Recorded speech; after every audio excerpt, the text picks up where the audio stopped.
Can anyone hear me? If you can hear me, please type any comment so that I know that you are listening.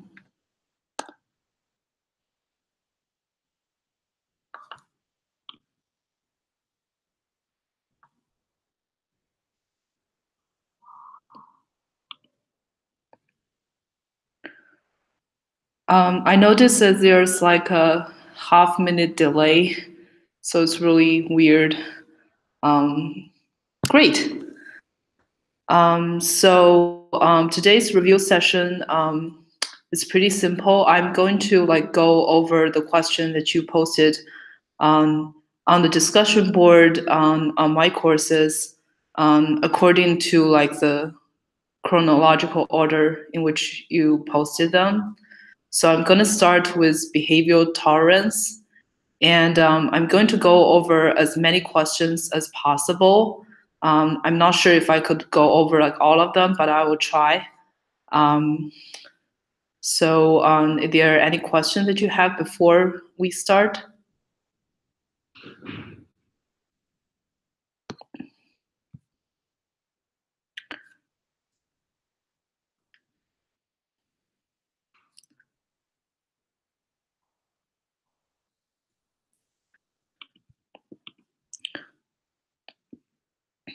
Okay, so we're going to start with behavioral tolerance.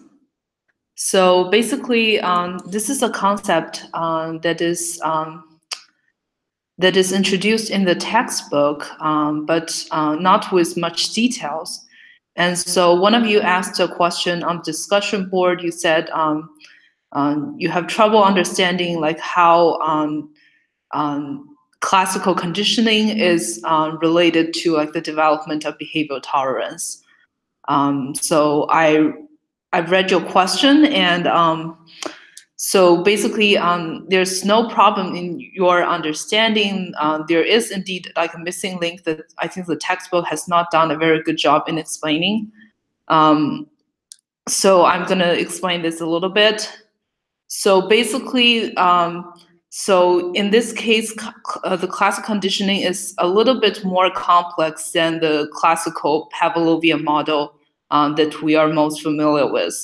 So the reason why we have behavioral tolerance, so behavioral tolerance is basically the phenomena where people have greater tolerance to a substance in a familiar context in which the drug is injected or administered.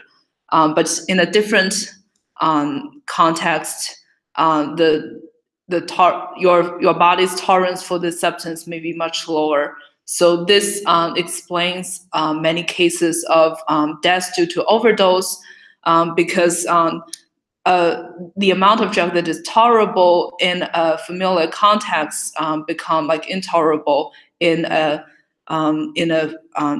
new sort of unfamiliar context. So the classical conditioning mechanism behind that underlies behavioral tolerance is the following. So basically, in the question, you said that the unconditioned stimuli is the alcohol. The conditioned stimuli is the environmental cues. The unconditioned response is the effects of alcohol. The conditioned stimuli is the conditioned response is also similar to the alcohol effect. So this, of course, from that, it's very difficult to understand why behavioral tolerance will develop. In the case of behavioral tolerance, what becomes paired up is not only the environmental cues and the effect of the alcohol. What is crucial here is the pairing of the environmental cues and the body's compensatory processes in response to alcohol. So whenever we inject a substance, there is the effect of the substance itself. So for example, in the case of alcohol, there's for example, elevated mood, for example, increased sociability, for example, things like that, and physiological response, lower inhibition or stuff like that. But at the same time, your body would also want to maintain its homeostasis, to restore the body into its original state. So there's like a compensatory process that's happening at the same time that is in the opposite direction of the effect of the alcohol itself. So what happens in behavioral tolerance is that the environmental cues gets paired up with the compensatory effects of the alcohol. So over time, in a familiar environmental context, without the injection of alcohol, your body sort of gets prepared for the effect of alcohol by sort of initiating the process of the compensatory process towards alcohol. And that explains why your body is able to tolerate greater amount of substance in a familiar context. But in the case in an unfamiliar new context, there's basically no compensatory process that serves a protective effect. So that is the reason why it became dangerous in a new environment. Am I making sense? If I'm not making sense, please let me know.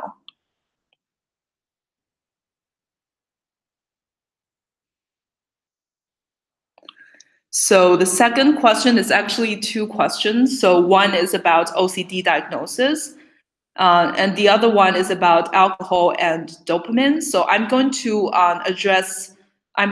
answer the one about alcohol and dopamine first, because the last question is about substance use also. So I'm kind of addressing like two questions that are related to one another. So in the case of alcohol and dopamine, so the student's question is if alcohol is associated with increased dopamine activity, and if increased GABA activity, and if increased GABA activity is associated with inhibition of dopamine, why would alcohol still be addictive? So the answer is like that. So basically, alcohol increases. Alcohol is like an agonist of GABA, meaning that it mimics the effect of GABA,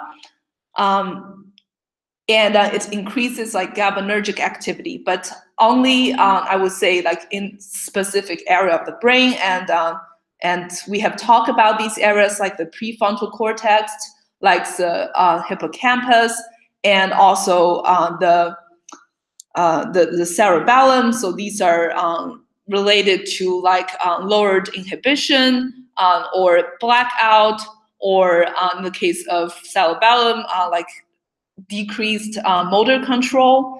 So yes, so in these cases, like the GABA like mediates the effect of alcohol on dopamine in these specific regions of the brain. But alcohol is not associated with like inhibited dopamine activities in other area of the brain, especially like in the area of the brain that is typically associated with development of addiction, like the mesolimbic system. So and also addiction, it does not have like a single pathway. It's not always like mediated by mesocortical limbic system. It could also be like mediated by other system, which we have not discussed in class. So you're not expected to know that, but you just need to know that in this case, the inhibited dopamine activity does not occur like in the reward processing system, dopaminergic system. So it's like there are like multiple dopamine pathways within the brain. What is affected by the GABA, the increased GABA activity is dopamine activity in one area, but not in all areas of the brain. So the question about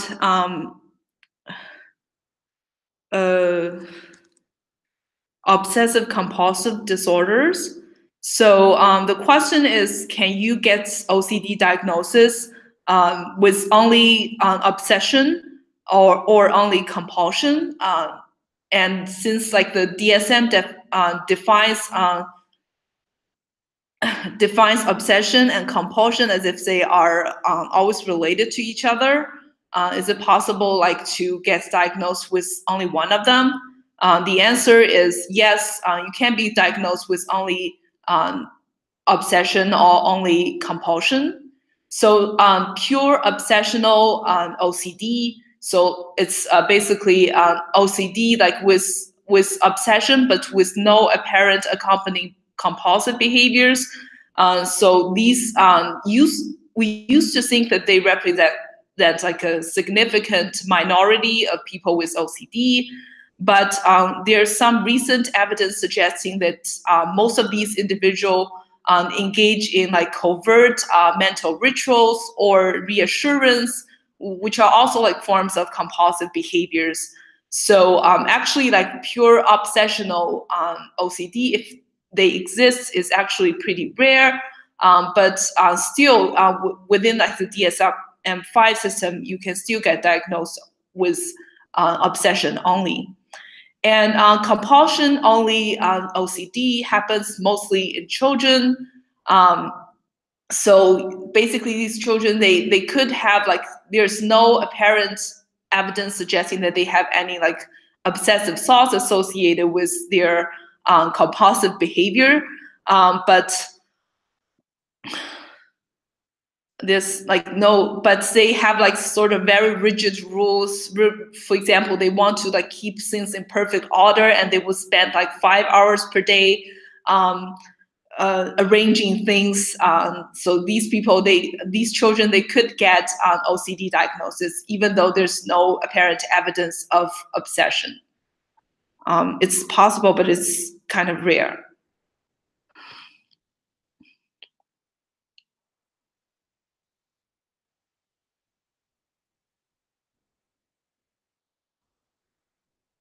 You guys are some of you are I don't even know if these are people in our class, so I'll just ignore that.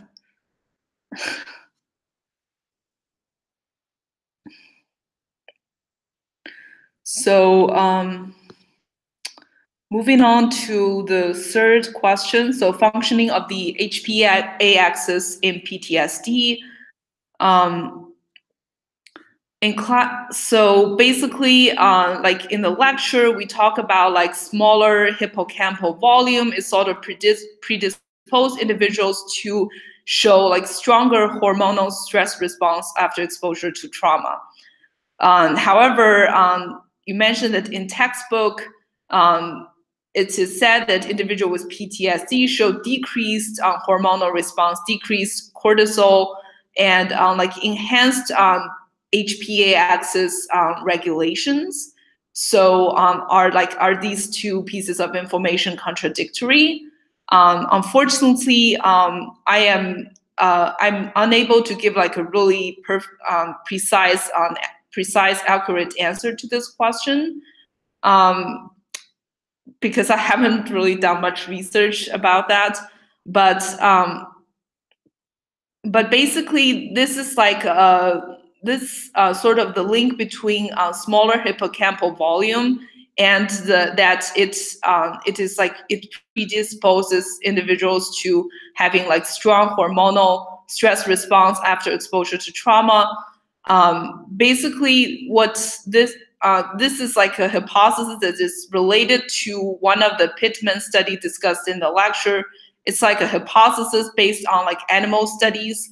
I'm not sure if this is like supported by evidence. I checked the original paper, and it only talks about like stronger like fear learning. So I'm not sure if like this is something that is supported already by a great amount of evidence.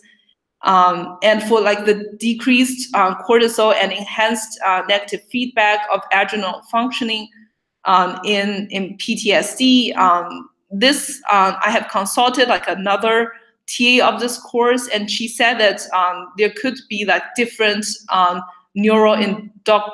chronological like profile in individuals with PTSD with like single exposure to trauma, or like individual with PTSD but have like multiple exposure to trauma. And also based on my experience, like the changes to the HPA axis in response to trauma could be different depending on whether the trauma like exists on it's like a acute stress like immediately after the trauma, or if it is within individual who has had PTSD for a long period of time. So these could be different. So I'm only like giving some like possible hypotheses for explaining these differences, but I'm not entirely sure if I'm right or wrong. These are just hypotheses. So the next question is about OCD insight specifier.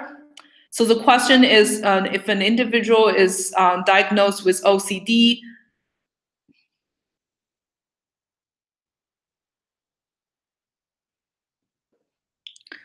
you have a question. Unfortunately, I probably cannot address it immediately, but I will record your question and I'll get back to you by replying to the thread after the review session. And I hope this works for you.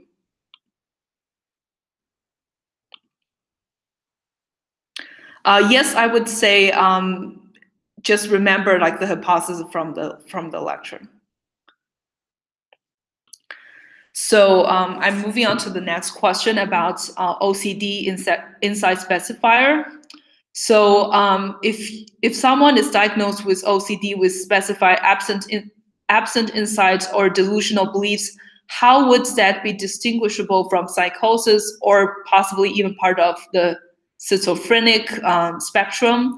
The answer is that for individuals with OCD, with like absent insights, their delusions are usually like restricted to things that are related to their obsessional thoughts or their compulsive behaviors.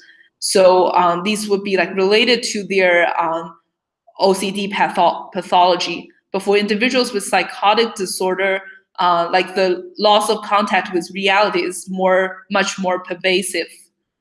So if it's restricted to like delusional thoughts related to their obsessional beliefs, you should not be giving like an additional diagnosis of psychotic disorders.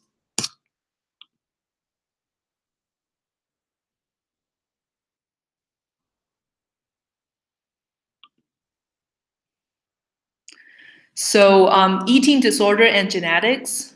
So I'm not sure if you're like interested in the textbook or the lecture content, but since the lecture content is, I think, it's more comprehensive, so I'm going to focus on like the lecture content. So basically, in the textbook, I think we talk about like an estimated heritability rate of eating disorder is roughly 50%.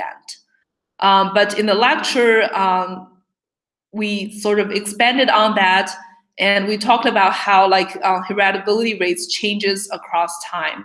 So like in children, the heritability of eating disorder is very low. It's almost zero.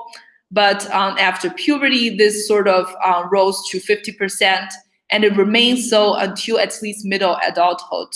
So our lecture hasn't talked about like what happened after the menopause. So I have like no data on that, but basically this remains at roughly 50% until middle adulthood. So there are like several explanations like why heritability rates increases at puberty.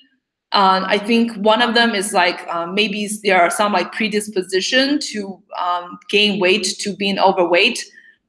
They will be activated at puberty, and this sort of leads to like increased efforts to control weight, which can result in eating disorder. And another hypothesis, which has been discussed in much greater detail in the lecture, is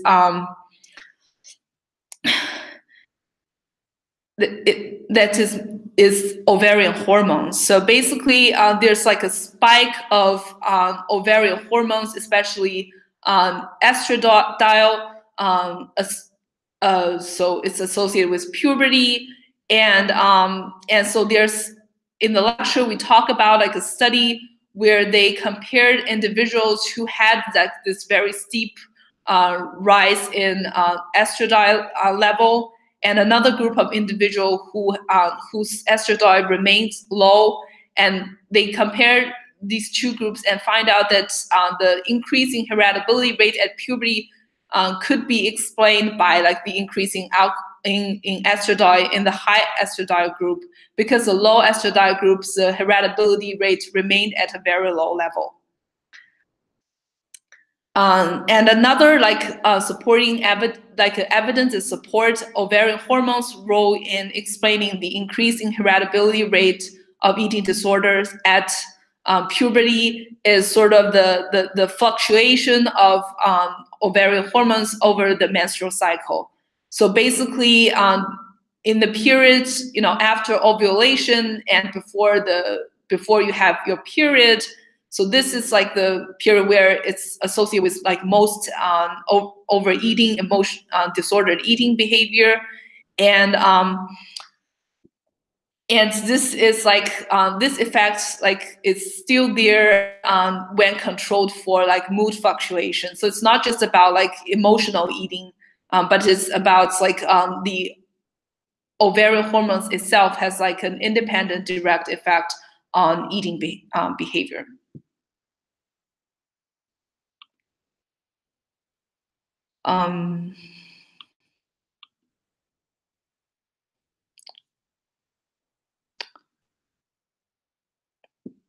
So dissociation and PTSD, it's pretty simple. If you experience dissociation during the traumatic event, it is associated with increased likelihood of developing PTSD.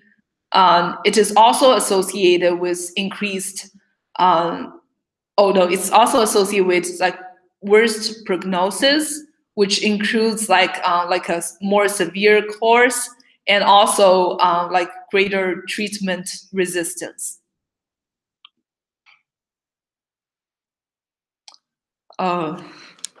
Something scary just happened. Okay.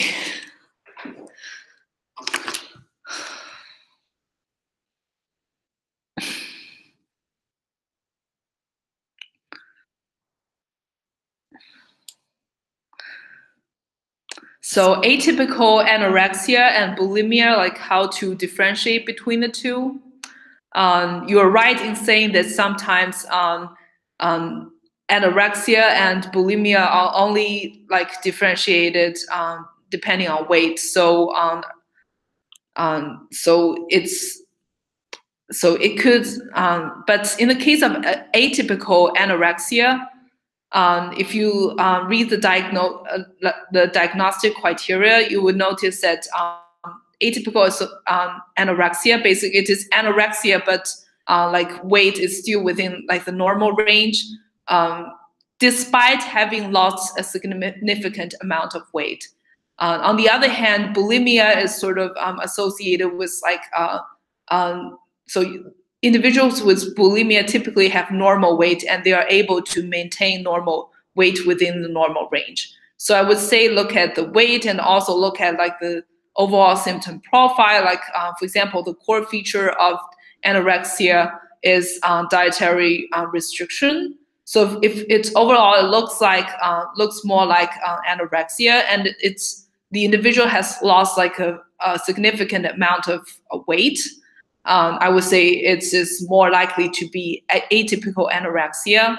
But if the individual's weight is like maintained at normal level, you should also note that it's not just like about weight, about BMI. Sometimes the individual can maintain their weight, but it's still considered anorexia because the individual is, for example, it's an adolescent who is expected to gain weight.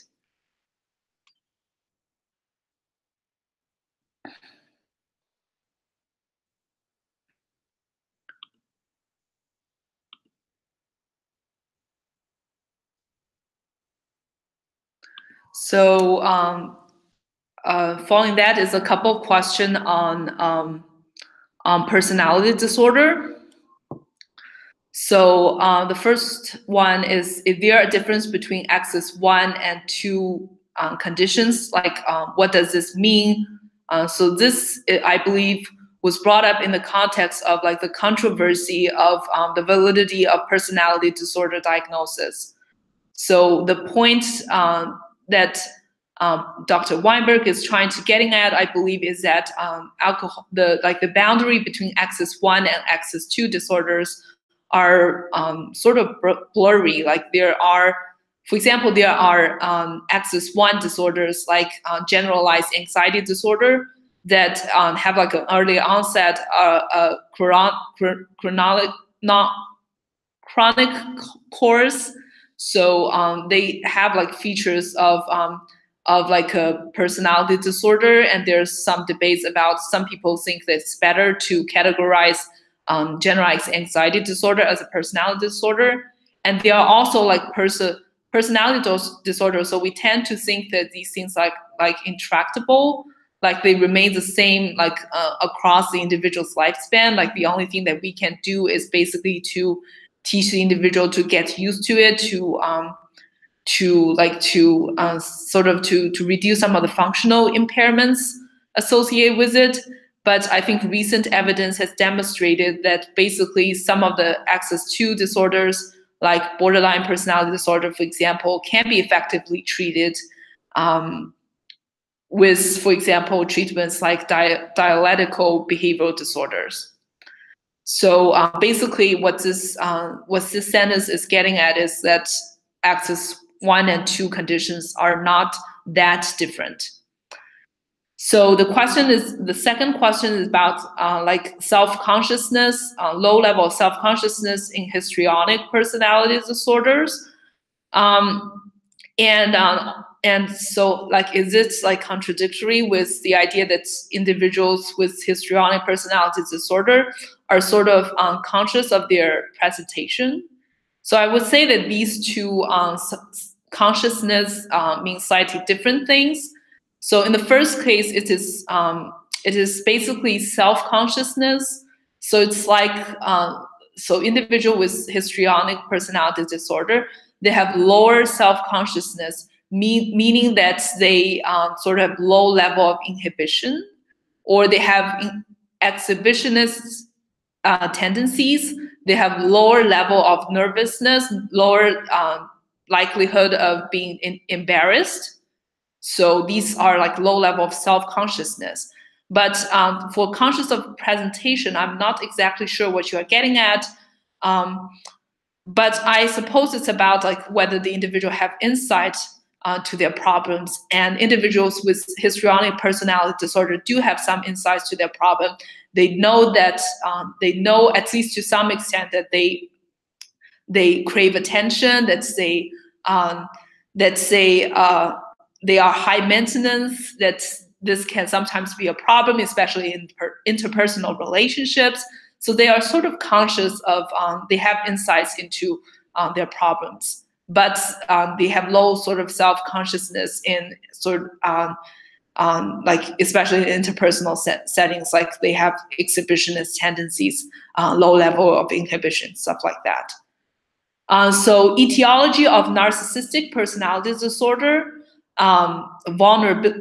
So like there's talk about like parenting as like sort of a risk factor or vulnerability sort of associated with narcissistic personality disorder.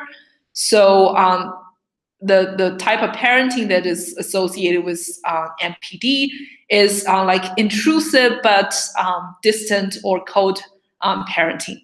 So the question is that even possible? Like, how is it possible to be both intrusive and cold or distant? The answer is that it is possible. These two are related, but they are two separate dimensions of parenting. So intrusive would be that, so intrusive parenting would be something like helicopter parenting. So it's like you are constantly like monitoring your child. You are directing like their attention. You're directing their behavior. You are making sure that they are not doing things that you don't want them to do. So this is sort of like intrusiveness, or I would say the opposite is probably autonomy supportive. Um, and warmth or coldness is like a separate dimension of parenting. So warmth is basically about like responding to your children when they need them, responding to their interests, like affirm their interests, show positive regard, show affection. So these two are like, even though they are related, they are two separate dimensions of parenting, and it's perfectly possible that they coexist. So about biosocial theory in sort of explaining the development of BPD. Does like invalidating, how does like invalidating family environment contribute to heightened emotional reactivity? So the answer is that so invalidating family environment, it's not like they are totally like that they do not respond to any expression of emotion at all.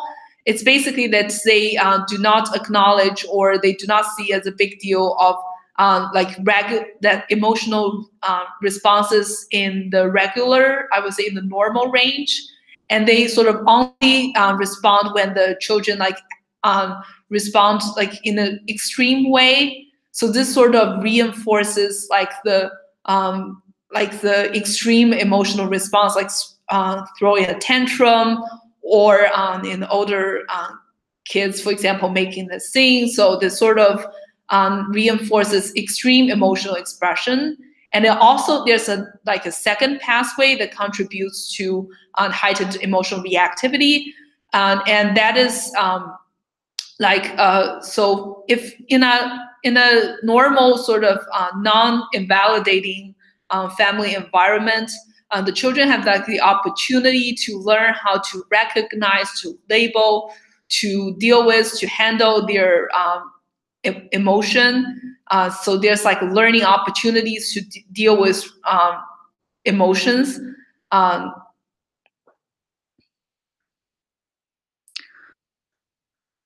so there's a question about like invalidating means that they only respond if children act in an extreme way. Um,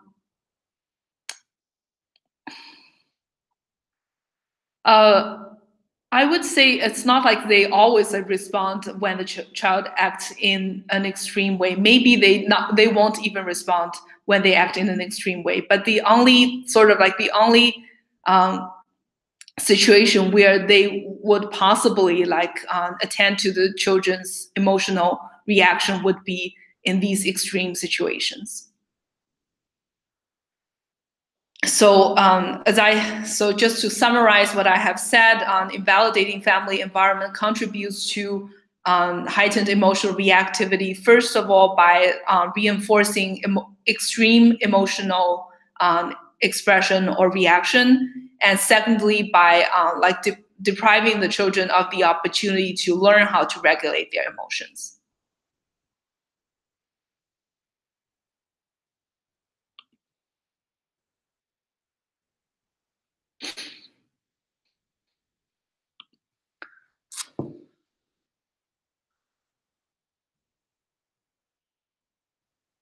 I have an article that Dr. Weinberg assigned us to read about biosocial theory. So if you're interested in, I'm going to post a link in the thread where this question, or I'm going to start like a new thread. So I'm going to post it on the discussion board. If you're interested in like what invalidating environment is and how does it contribute to emotion regulation difficulties in individuals with BPD. It's a pretty long article, but you can search keyword, and you only need to read several paragraphs to get a good idea of what invalidating family environment means.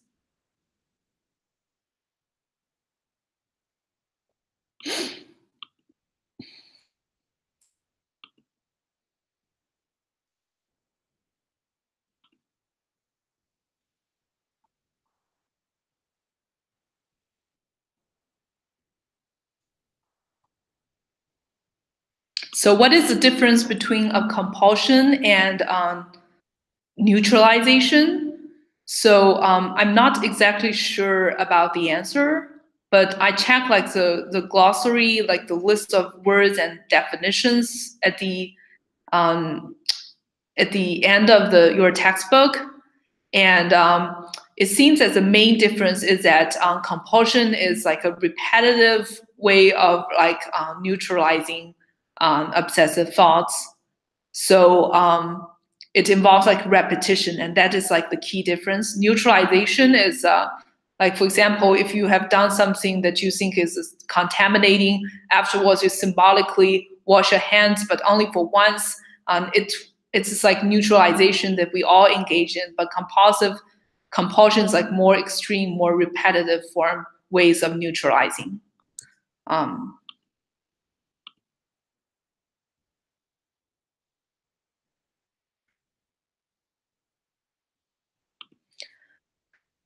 So PTSD etiology. So the student asked about like dual representation theory and comprehensive model of PTSD. So dual representation theory is basically, so it's about, I don't think your textbook is extremely accurate in like describing this theory. But basically, so our normal autobiographical memory, they tend to be like stored, they tend to be like processed before they are stored. And the way we retrieve them is usually voluntarily, right? So if you are asked like a question and you voluntarily search within your memory and you can communicate what you recollect through verbal, in a verbal form. But in the case of traumatic memory, of course, there's like this verbal, typical autobiographical format of traumatic memory.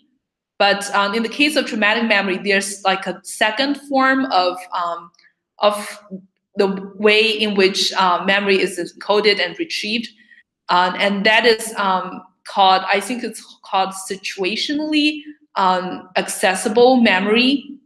And it is basically these trauma-related memory that are sort of encoded without being processed. So these are like sensory cues that are present in the context of the traumatic event that gets encoded without being processed, and that is appeared as intrusive memory, so automatically appears in context that reminds you of the trauma. So basically, this theory is saying that the major problem with PTSD is because of the later form of memory, which is automatic and uncontrollable and intrusive.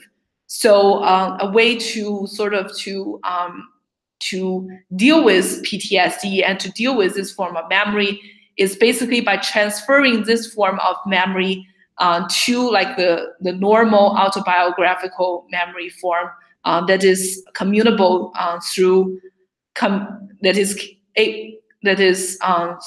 you can communicate it in verbal form. And this is like provides a rationale for the type of treatment for PTSD, where individuals are asked to write down details about like the traumatic event. And this would theoretically help transform the automatically aroused sort of memory back to the verbally accessible form. The comprehensive model of PTSD, it's actually not called comprehensive model of PTSD. It is just like a typical cognitive appraisal model of PTSD. Comprehensive is just an adjective to describe that this cognitive model is pretty comprehensive. So I don't think your textbook has gone into details about this.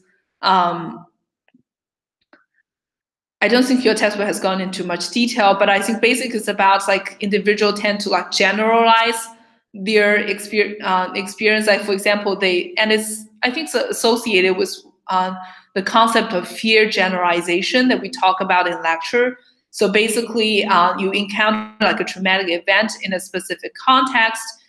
For individuals without PTSD, or for individuals who are not predisposed to PTSD, you would only like generalize to like contexts that are very similar or like the exact same context. But for individuals with PTSD or who are predisposed to PTSD, they will like generalize to their fears to all contexts that are loosely similar to the context where the traumatic event happened.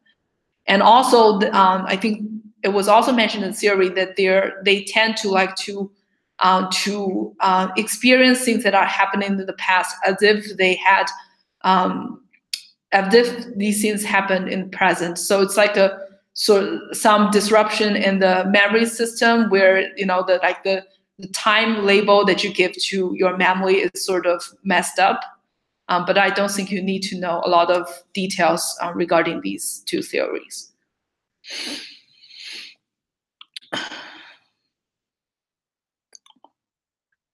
So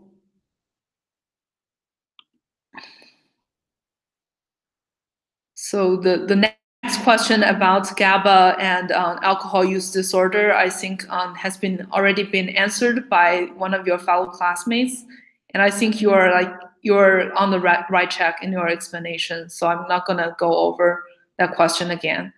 So moving on to personality disorder and DSM. So in the substance use disorder lecture, I think it was, in the alcohol use disorder lecture, it was Dr. Weinberg said that personality disorder was already present like in the first edition of DSM, but in the personality disorder lecture, she said that personality disorder was introduced in DSM-3. So which one should we believe? And the answer is that, so before DSM-3, so in DSM-1 and 2, personality disorder is like a really broad category that includes what we currently called personality disorder, but also other things like alcoholism, like drug dependence, also like what was once called sexual deviance, but is now called paraphilia. So personality disorder as a separate category is introduced in DSM-3.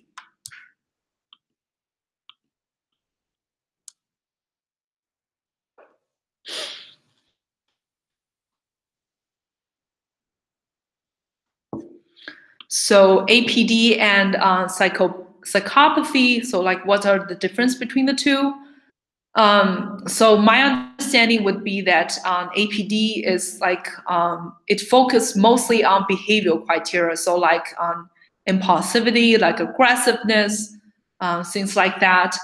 But of course, APD also include like disregard for others, like lack of remorse, stuff like that. But since the DSM only requires, I believe it's 3 criteria to meet the to get the diagnosis. Individuals with APD do not necessarily have like the affective interpersonal deficits that defines psychopathy. So for psychopathy, at least according to like the operationalized definition of the checklist PCLR, it involves both like the behavioral dimensions, but also the affective interpersonal dimensions. So like emotion, shallow experience of emotion, like callousness, things like that. So in general, APD is much more common than psychopathy. Most individuals, only a small percentage of individuals with APD also have psychopathy, but most individuals with psychopathy would have APD. But there's an important an exception to this, and that is what we talk about, I think, in class about those non-criminal psychopaths. So these individuals who does not show like much antisocial behavior, but who have like this emotional interpersonal deficits. So the so-called corporate psychopath.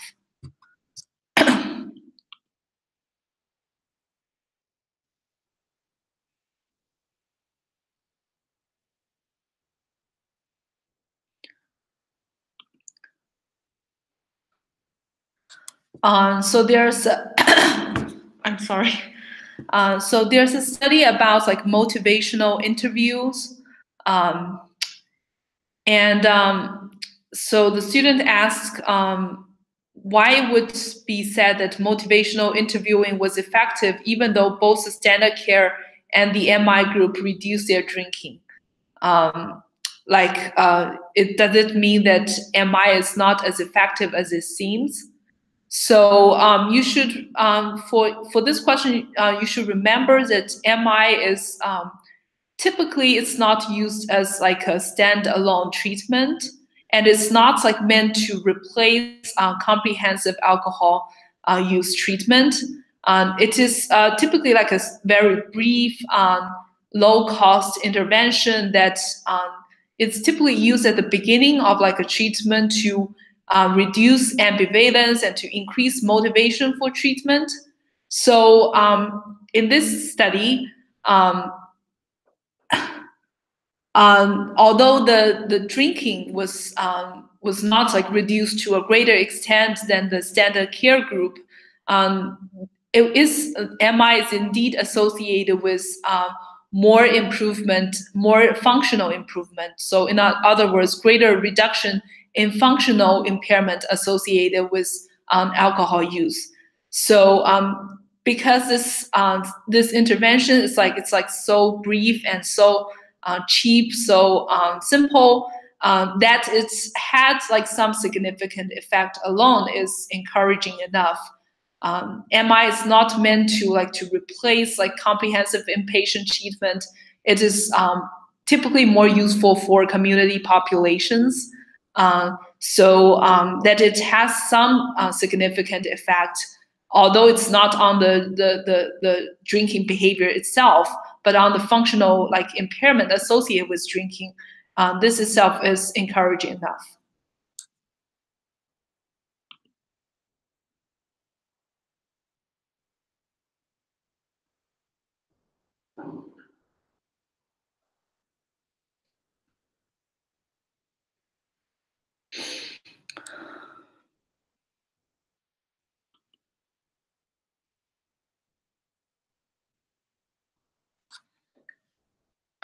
So the study about like startled response in pure antisocial and psychopathic participants, and like with control participants. So the question is like the two groups did not differ in self-report of emotional response. So does this mean that the psychopathic individuals are are they like lying when they report their emotions, or do they lack insight?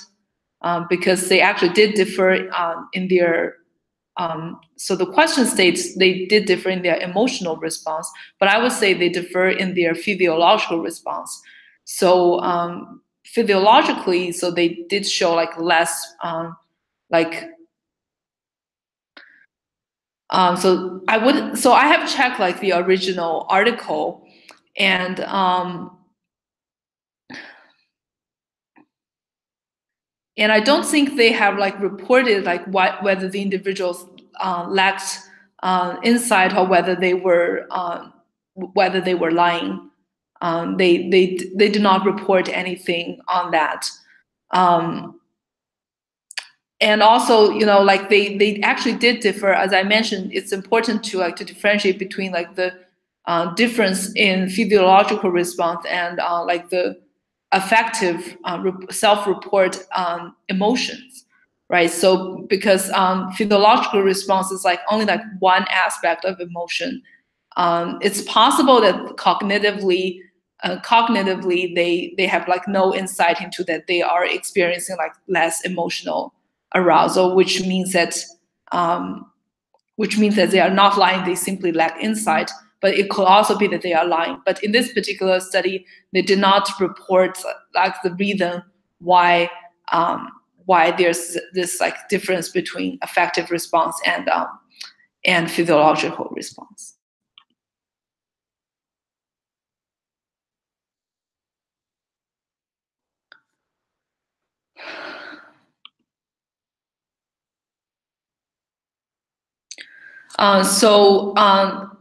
Another question about a controversy regarding like the validity of personality disorder diagnosis.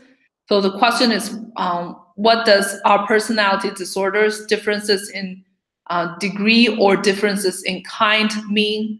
So this is very, I think it's simple. It simply refers to like, are people with personality disorder, are they qualitatively different from people without personality disorders? Or are they just represent extreme on the continuum of the traits that they are showing? So is it like a categorical thing, or is it like a dimensional thing? So this is what this sentence is trying to get at.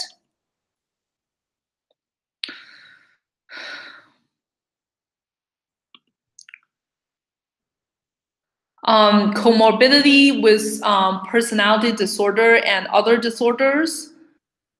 Like, what are the main factors that are thought to cause high comorbidity with obsessive compulsive personality disorder and anorexia restricting type, as well as binge eating disorder?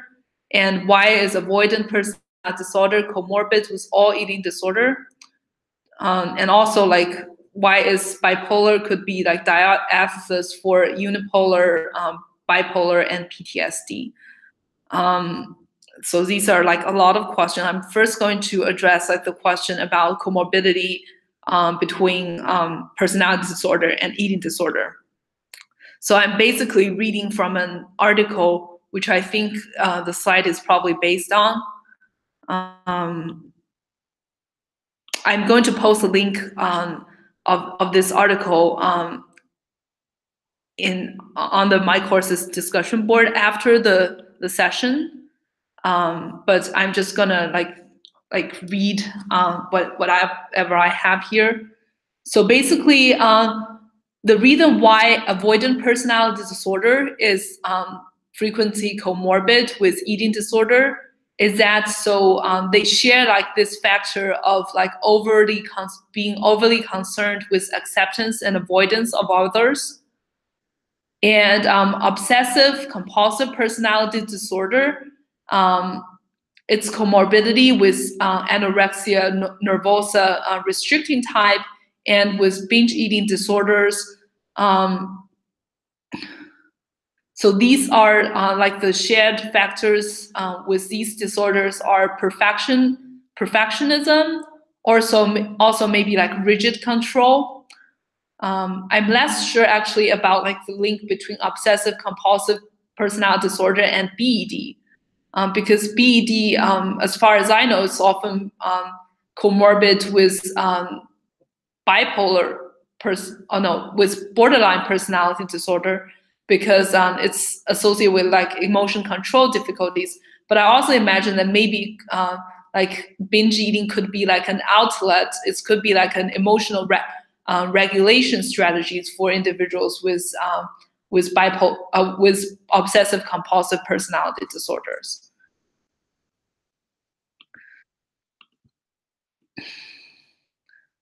So about the question, like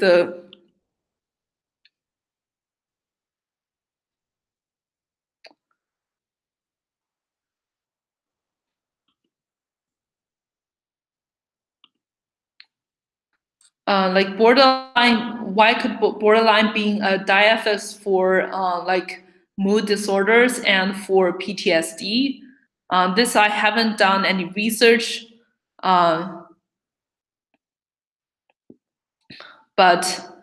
I would say it's probably associated with like emotion control, emotion regulation difficulties.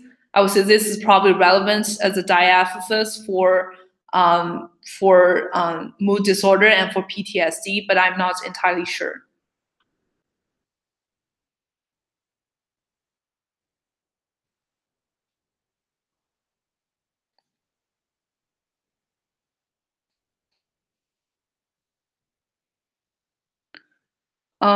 There are like two other questions which I haven't really prepared for. So I'm gonna get back to you after the review session, and I hope it's okay.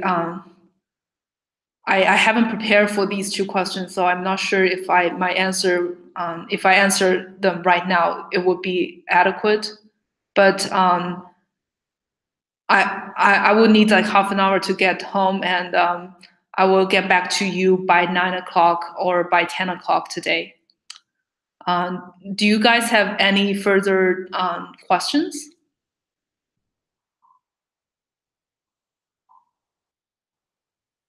So I'm going to answer like the question. I'm going to end with like some additional explanations to. Great. So I will leave like I will get back to you on either tonight or tomorrow. But about behavioral tolerance,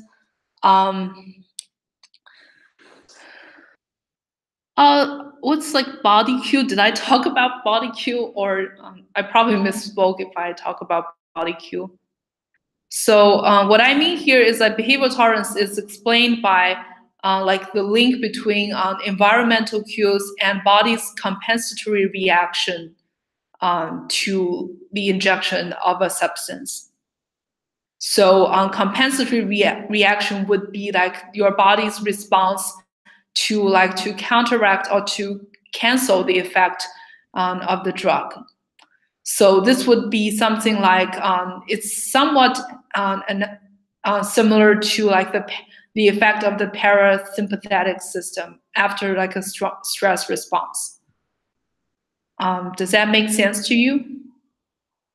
It's Miranda, right?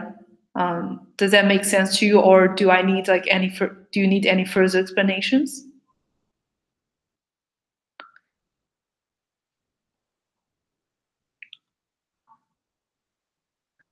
So if I am still not making much sense to you, I am going to I'm going to post the link to like the original article, the primary source which was cited in the textbook. I'm going to like to label that the page number of that article, so you can read like the first about 5 pages of the article. It won't take more than 5 to 10 minutes to read that. So if you're still not clear about like the mechanism of behavioral tolerance, you can read that article. So we are at 7:58. Do any of you have any further questions?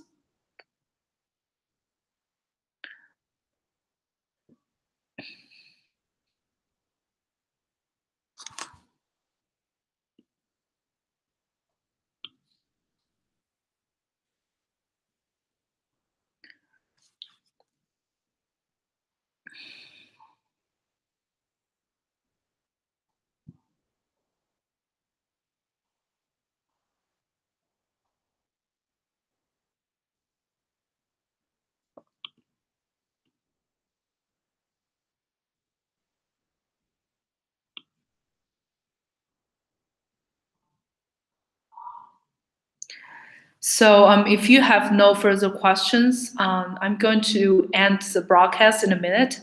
And after that, I will get back home and I will answer the last 2 questions on the discussion board by tomorrow.